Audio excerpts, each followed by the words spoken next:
Good morning, everyone. I hope you all are doing very great in your life.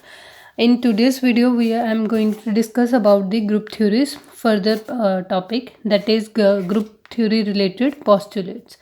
First postulate regarding this theory is why we are studying these postulate.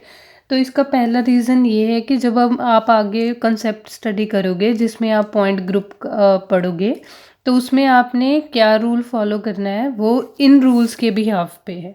That means जब आप element लिखोगे so as के, अभी मैं आपको एक example के तौर पे दिखाती हूँ. जैसे मैंने ये पॉइंट ग्रुप की बात कर रहे हैं, C2H पॉइंट ग्रुप की, तो इसके एलिमेंट्स किस अकॉर्डिंग आएंगे ये आपको किसके थ्योरी के बिहाफ पर डिसाइड करने हैं, इन पॉस्टुलेट्स के बिहाफ पर. तो सबसे पहला पॉस्टुलेट क्या है, 2 elements A and B of group combine to give third element C. तो आप जब भी कोई ग्रुप डिज़ाइन करोगे, जिसे हम पॉइंट ग्रुप बोल रहे हैं ग्रुप थ्योरी में, तो आप क्या करोगे, आपके 2 एलिमेंट का प्रोडक्ट किसी थर्ड एलिमेंट के इक्वल हो, लेकिन वो भी उस ग्रुप के अंदर हो. यानी कि अगर आप फॉर एग्जांपल, अगर मैं मैथ में हमने ग्रुप पढ़ा हुआ है कैसे डिज़ाइन करते हैं, तो जैसे मैंने 2 3 ज़ 6, राइट. तो मैंने यहाँ पर 2 3 ज़ 6 किया.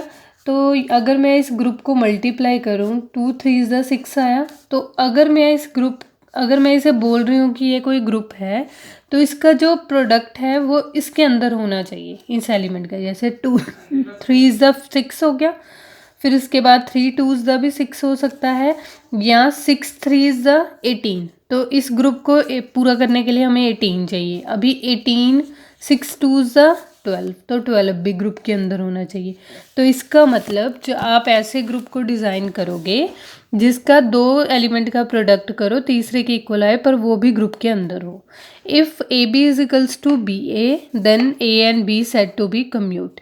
तो सेकेंड हमारे पास रूल क्या रहेगा, अगर आप AB यानी कि 2 3 ज़ 6 कर रहे हो और 3 2 ज़ 6 हो, का आंसर भी 6 ही आ रहा है, तो हमारे पास ऐसा ग्रुप, हम उसको क्या बोलते हैं, commute.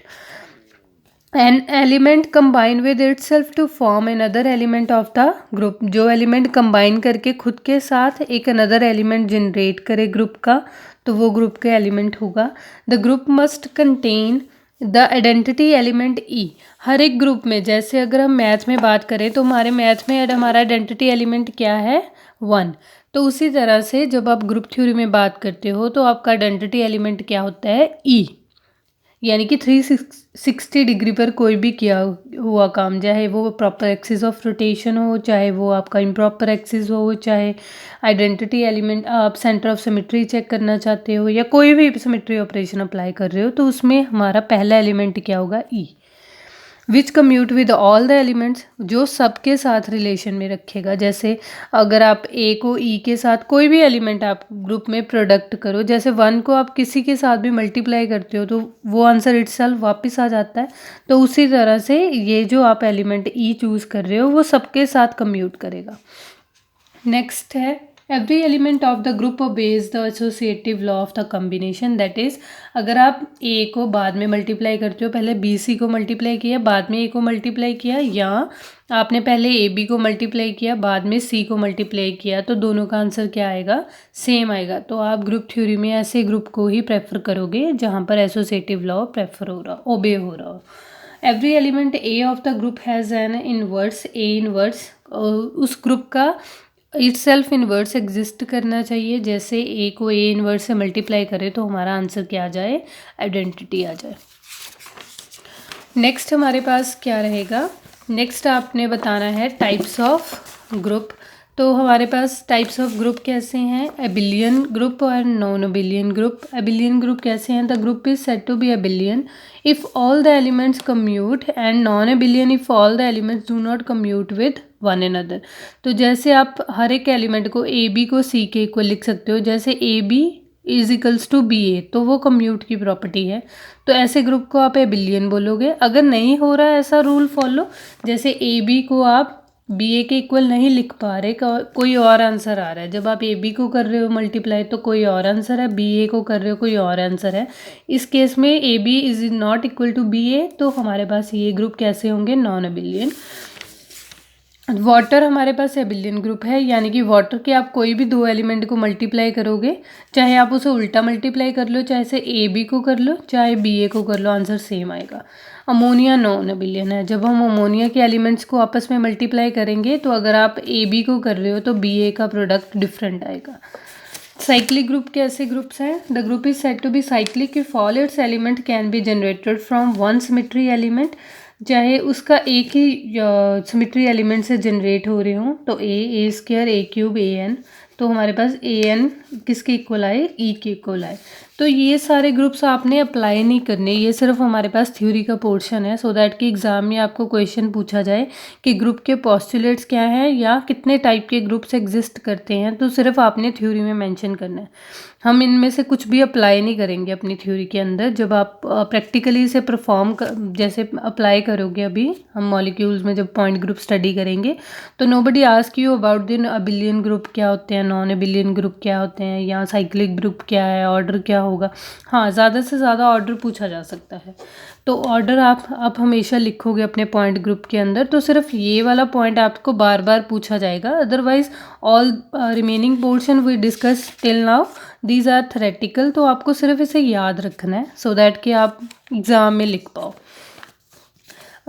Total number of elements in the group is called the order of group. जितने नंबर ऑफ एलिमेंट्स आपके पास आएंगे बस उनका जो सम होगा वो आपका ऑर्डर ऑफ द ग्रुप होगा। सब ग्रुप क्या होता है, उस ग्रुप में से छोटा सा पोर्शन निकालना, लेकिन उसकी सारी प्रॉपर्टीज़ ग्रुप जैसे अप्लाई हो सकती हो। जैसे अभी हमने बोला कि ए बी सी के इक्वल हो, जैसे अभी एग्जांपल के तौर पे हमने ये वाला एलिमेंट्स ले लिया, सिर्फ हमने छोटे से दो एलिमेंट लिए, 2 और 3 लिए इस सेट में से, तो और हमने सारी प्रॉपर्टीज़ लगा के देखी, वो सारी प्रॉपर्टीज़ वो जस्टिफाई कर रहा हो, तो ऐसा ग्रुप हमारे पास क्या रहेगा, सब ग्रुप रहेगा। जो हमारे पास नया कंसेप्ट है ग्रुप थ्योरी में, जो मुझे आज आपको सिखाना है, वो क्या है, मल्टीप्लिकेशन। आपको ग्रुप टेबल में मल्टीप्लिकेशन है, दो एलिमेंट्स को आप मल्टीप्लाई करके तीसरे एलिमेंट कैसे लिखोगे, वो आपको मेन चीज़ आपने सीखनी है इस वीडियो में। मल्टीप्लिकेशन क्या है, the element of group can be listed in table is as known as multiplication table. This table reveals the relation between elements of the group.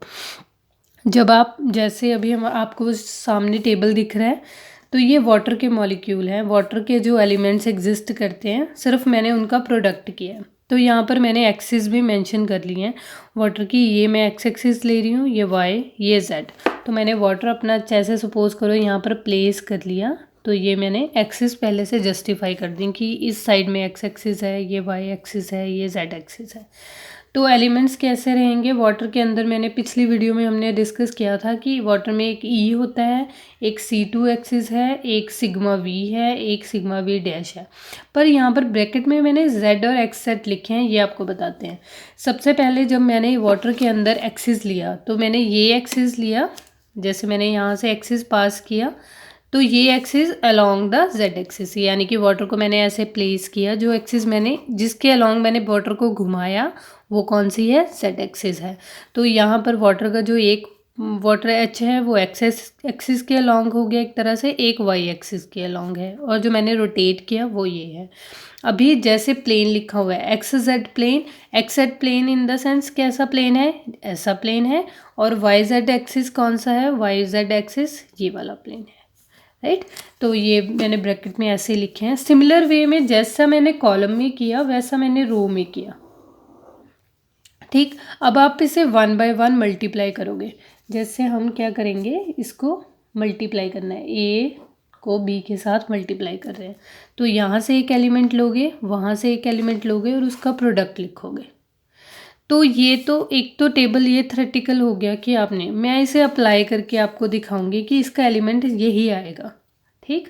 तो अभी सबसे पहले आप टेबल के कुछ एलिमेंट्स तो ईजी हैं, उन्हें तो फर्स्ट फिट करते हैं क्योंकि ग्रुप थ्योरी के अभी अभी पोस्टुलेट्स पढ़े हैं। जैसे ई को किसी के साथ भी मल्टीप्लाई करोगे तो आंसर वैसा ही आ जाएगा, यानी कि ई को आप कैसे इमेजिन करोगे, 1, तो 1 को किसी के साथ भी मल्टीप्लाई करो, 1 को 2 के साथ मल्टीप्लाई किया आंसर 2, 1 को 3 के साथ मल्टीप्लाई किया आंसर 3, 1 को 4 के साथ मल्टीप्लाई किया आंसर 4। तो उसी वे में ई को ई के साथ मल्टीप्लाई किया आंसर ई, ई को C2 के हमें ई के साथ मल्टीप्लाई किया, आंसर C2। सिग्मा वी को ई के साथ मल्टीप्लाई किया, answer sigma we. Sigma V dash को ई के साथ मल्टीप्लाई किया, सिग्मा वी डैश। तो सिमिलर वे में सेकंड हमारे पास क्या पॉसिबिलिटी है, ई कैसे आएगा। अभी ई यहाँ पर भी है, तो इस रो में भी हम ऐसे कर सकते हैं। ई को C2 के साथ मल्टीप्लाई किया, आंसर C2। ई को सिग्मा वी के साथ मल्टीप्लाई किया, सिग्मा वी। ई को सिग्मा वी डैश के साथ मल्टीप्लाई किया, आंसर सिग्मा वी डैश। तो हमारा कुछ टेबल कम हो गया। अभी नेक्स्ट आपके पास क्या रहेगा, हमने क्या मल्टीप्लाई करना है। जब भी आप देखो ध्यान से, C2 को C2 के साथ मल्टीप्लाई किया, आंसर ई। सिग्मा वी को सिग्मा वी के साथ मल्टीप्लाई किया, आंसर ई। और सिग्मा वी डैश को सिग्मा वी डैश के साथ मल्टीप्लाई किया, तो आंसर ई। दोबारा से देखो, C2 को C2 के साथ मल्टीप्लाई किया, आंसर ई। ई को ई के साथ आंसर किया ई। सिग्मा वी को सिग्मा वी के साथ मल्टीप्लाई किया, आंसर ई। सिग्मा वी डैश को सिग्मा वी डैश के साथ मल्टीप्लाई किया, आंसर ई। सबसे पहले हम इन चारों पोर्शन को जस्टिफाई करेंगे। आप सिर्फ एक को अप्लाई कर रहे हैं। C2Z मतलब C2 को पहले मल्टीप्लाई किया C2 के साथ। तो अभी सबसे पहले आप C2 को अप्लाई कर रहे हो। C2 को अप्लाई किया, यहाँ से एक्सिस पास की, C2 मतलब यहाँ से एक्सिस पास की, तो क्या चीज़ें हुई यहाँ पर देखो। ये यहाँ पर रेड करने का, कलर चेंज करने का मतलब क्या है, आपके पास दो चेंजेस आएंगे। एक क्या हुआ, एटम बदल गए। ये H2 यहाँ पर था, पहले यहाँ पर था, फिर यहाँ पर हो गया, और H1 यहाँ पर हो गया। तो दो चेंजेस आए। एक तो ये रेड कलर, यानी कि इसको मैंने कैसे शो किया है, फेस चेंज हुआ है। अगर मेरी आंखें सामने से देख रही हैं किसी चीज़ को, तो मैंने क्या ऑब्जर्व किया कि यहाँ पर क्या क्या चेंजेस आए हैं। एक तो एटम्स बदल गए, और दूसरा क्या चेंज हो गया, फेस चेंज हो गया। उसके बाद आपने क्या किया, फिर से C2 अप्लाई किया, C2 को C2 के साथ, यानी कि आप फिर से C2 के साथ मल्टीप्लाई करोगे तो you will get the same configuration. ये H1, ये H2, ये आपके पास ऑक्सीजन। तो हमने क्या किया, हमने सिर्फ जस्ट चेक किया कि सेम आंसर आ रहा है या कुछ और आंसर आ रहा है। तो इन चारों का आंसर ई आएगा। तो अभी आप सिग्मा वी अप्लाई करो। तो सिग्मा वी कैसे अप्लाई करोगे, वाई जेड वाला कर रहे हो, यानी कि ये वाला कर रहे हो। अगर सपोज करो कि मैंने इसको काट दिया, ये आपका इमेज, ये H1 आपको इधर दिखेगा। इसको हम रफ में करते हैं। सबसे पहले देखो ध्यान से, यहाँ पर H1, यहाँ पर H2, मैंने प्लेन को ऐसे परपेंडिकुलर शो कर दिया। तो आपने, यानी कि इसका मतलब है सिग्मा वी वाई जेड आपने अप्लाई कर दिया। तो इसका काम क्या है, वो काटेगा। काट कर आपके पास इमेज कैसे दिखेगी, H2 यहाँ पर होगा, H1 मिरर में यहाँ पर होगा। ठीक, अब उसके बाद क्या होगा, फिर से आप सिग्मा वी अप्लाई करोगे, यानी कि फिर से काटोगे। तो हमारे पास क्या आ जाएगा, H1 यहाँ पर आ गया और H2 यहाँ पर आ गया। तो देखो, आप सिग्मा वी को सिग्मा वी से मल्टीप्लाई किया वाई जेड वाले से, तो आपके पास आंसर क्या आ गया, फिर से ओरिजिनल कॉन्फ़िगरेशन आ गई। इसको आप क्या लिख सकते हो, ई। तभी हमने मल्टीप्लिकेशन टेबल में यहाँ पर ई फिल किया है। तो आप इसको फिर से चेक कर सकते हो। आप अपना दूसरा प्लेन ले लो, जैसे आपने यहाँ पर ये वाला एक्स जेड लिया, तो अभी एक्स जेड की सिचुएशन मुझे बताना क्या होगा। यहाँ पर H1, H2, मैंने यहाँ पर प्लेन ये वाला शो कर दिया, थोड़ा सा लंबा वाला शो कर रही हूँ, सो दैट कि आप समझ पाओ ये काटना है सारे का सारा। तो जब आप इसे ऐसे बाइसेक्ट करोगे तो ये बॉल आधी कट जाएगी, वो आधी बॉल ऊपर की तरफ आ गई, यानी कि फेज़ भी बदलेगा। फेज़ बदल गया ना एक तरह से, ऐसे फेज़ भी बदल जाएगा। तो वो फेज़ भी बदलेगा, और बाद में जब आप उसे फिर से चेंज करोगे तो आपके पास एलिमेंट की पोजीशन क्या रही, जैसे मैंने इसे ऐसे काटा, तो H1 यहीं पे है, ऑक्सीजन यहीं पे है, H2 यहीं पे है, बस सिर्फ फेज़ बदला। तो सिर्फ आप ऐसे शो करोगे कि फेज़ बदला है, एटम नहीं बदले। तो ऐसे एक्सेट फिर से दोबारा से करोगे, तो फिर आप फिर से उसे काटोगे तो ओरिजिनल कॉन्फ़िगरेशन फिर से वापस आ जाएगी, तो वो भी। तो इन चारों का आंसर क्या है, हमने ई फिट कर दिया। अभी हमारे पास रह गए उल्टा उल्टा मल्टीप्लाई। जैसे सिग्मा वी C2 को जब हम सिग्मा वी एक्सेट से मल्टीप्लाई करेंगे तो आंसर क्या होगा, C2 को हम सिग्मा वी डैश से मल्टीप्लाई करेंगे तो आंसर, तो एक अप करके देखते हैं, फिर आपको जस्टिफाई हो जाएगा। यहाँ पर देखो, मैं यहाँ पर केस ले रही हूँ, सिग्मा वी एक्स जेड को मैंने C2 के साथ मल्टीप्लाई करना है, यानी कि पहला ऑपरेशन क्या अप्लाई करना है, सिग्मा वी मॉलिक्यूल के ऊपर, बाद में C2 करना है। पहले आपने क्या किया, sigma we x Z apply किया। एक्स जेड का मतलब ऐसे प्लेन को काटना है, तो H1 भी वहीं रहेगा, H2 भी यहीं रहेगा, O भी यहीं रहेगा, बस फेस बदल जाएगा। तो मैंने उसे शेडिंग से शो किया हुआ है। फेस चेंज हो गया क्योंकि आंखें सामने है ना, फेस बदलता दिखता है। जैसे अगर मैं ऐसे इस बॉल को रोटेट करूं, आपकी आंखें अगर इधर हैं तो आपको पता चलता है कि जब मैंने इसे रोटेट किया तो ये मेरे सामने ये कलर ऐसे दिख रहा है। अगर मेरी आंखें सामने की तरफ हों, इस तरफ ही हों कैमरा की तरफ, तो मुझे कहाँ दिख रहा है कि फेस बदला है या नहीं, राइट। तो जब आपकी आंखें सामने होंगी तब आपको दिखता है कि फेस बदला है या नहीं। तो उसी तरह से जब भी आप कोई ऐसा ऑपरेशन अप्लाई करोगे जो सामने से है बिल्कुल, तो फेस बदल जाएगा। तो यहाँ पर H1 और H2 हुआ। नेक्स्ट आप क्या करोगे, C2। C2 का काम क्या होता है, ये फेस बदला हुआ आ गया हमारे सामने। C2 का मतलब यहाँ से रोटेशन। तो हम क्या आ गए, कहाँ पर वापस आ गए, H2 और E1 हमारे पास ये फंक्शन बदल के। यहाँ पर सपोज H1 होता और यहाँ पर H2, तो बस वो फेस से, वो एटम से भी बदल गए और फेस भी बदल गया। तो हमारे पास क्या अप्लाई हुआ, सिग्मा वी वाई जेड। ये किसके साथ मैच करेगा, जब आप इसे ऐसे मॉलिक्यूल को काटते हो तो आपके पास क्या सिचुएशन आती है, जब आप sigma V Y Z apply करते हो तो आपको ऐसी सिचुएशन आती है ना, फेस भी नहीं बदलता है पर एटम बदल जाते हैं। तो आपके पास आंसर क्या आया, sigma V dash Y Z. एक बार फिर से रिकॉल करते हैं क्या कह रही हूँ। आपने क्या, सबसे पहला operation sigma we x Z, यानी कि आपने ऐसे प्लेन पास किया तो उसकी वजह से एटम की पोजीशन नहीं बदली, सिर्फ बाइसेक्ट हो गया, आधा आधा कट गया। H1 वहीं पे है, H2 वहीं पे है, ऑक्सीजन वहीं पे है, फेस बदल गया बस। उसके बाद आपने C2 अप्लाई किया। C2 का काम क्या है, रोटेशन, यानी कि H1 इधर चला जाएगा, H2 इधर चला जाएगा, साथ में फेस भी बदल जाएगा। तो यही काम किया। अभी ये आंसर ओरिजिनल पोजीशन से मैच करो। ये आंसर आपको कब मिलता है, जब आप sigma V dash Y Z का ऑपरेशन अप्लाई करते हो। तो मैंने sigma V dash Y Z का ऑपरेशन अप्लाई करके अभी आपको दिखाया था ना कि क्या होगा, यहाँ से H2 यहाँ पर, H1 यहाँ पर, फेज नहीं चेंज दिखता। तो वही हुआ। तो इसका आंसर, इसका मतलब इन दोनों के प्रोडक्ट को आप क्या लिख सकते हो, sigma V dash Y Z. अभी ये अबिलियन ग्रुप, अभी हमने बोला कि वाटर अबिलियन ग्रुप है, तो हम उल्टा करके भी देख लेते हैं कि A B is equals to B A कर सकते हैं। तो आपने पहले C2 अप्लाई करो, फिर आप सिग्मा वी करो, आंसर आपके पास फिर से यही आएगा।